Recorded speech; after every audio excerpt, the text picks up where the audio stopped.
પહેલા મારું ફેસ કંઈક આવું દેખાતું હતું. આજે 80મા દિવસે જોઈએ કેવું દેખાય છે. જાડિયાથી પાતળા થવાનો 80મો દિવસ. આજે તો વહેલા ઉઠીને ફટાફટ કડવી કોફી પીધી ને ટેટા જેવું સફરજન પતી ગયું હતું. એટલે ફટાફટ જીમની અંદર પહોંચી ગયા. ટાંટિયાની કઢી કરી નાખી એટલે લેગની એક્સરસાઇઝ, પછી પ્લેન્ક કર્યું ને 1 સ્કૂપ વે ને 1 સ્કૂપ ક્રિએટિન લઈને આપણે હનુમાન ચાલીસા સાંભળતા પહોંચી ગયા હતા ઘરે.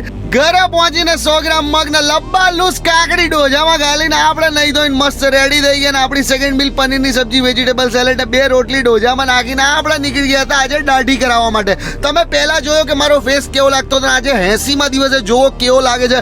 બહુ જ ડિફરન્સ છે. તમે ઓળખી જ નહીં શકો કે યાર આ માણસ પહેલા આવો દેખાતો હતો. જેમ જેમ તમારો ફેટ ઉતરતો જાય એમ એમ જ તમારો ફેસ શાર્પ થવા મળે. બસ પછી આપણે નીકળી ગયા હતા આપણી ડેલી કોફી પ્લેસ ઉપર. ત્યાં પહોંચીને મસ્ત માતાજીનું નામ 108 વાર લખ્યું, કડવી કોફી પીધી અને બસ ત્યાંથી નીકળી ગયા હતા આપણે મોબાઈલ નું કવર લેવા ડીએમ મોબાઈલ એક્સેસરીઝ ની અંદર. અને ત્યાં જઈને મેં મારા મોબાઈલ નું એક બેસ્ટ કવર જોયું અને પછી ખબર નહીં આ જોઈને બધા ભાઈબંધો એવું કહેતા હતા હવે તારે 5 ગોટા. ખબર ના પડી. પછી વોચ નો બેલ્ટ લીધો ને આપણે પહોંચી ગયા હતા ઘરે. ઘરે પહોંચીને 100 ગ્રામ રાજમા, 200 ગ્રામ કડ ને મિક્સ વેજીટેબલ ડોજામાં ગાલીને 1 સ્કૂપ વે પેક કરીને આપણે નીકળી ગયા હતા આપણી ગ્રીન ટી પીવા માટે કેફે ની અંદર.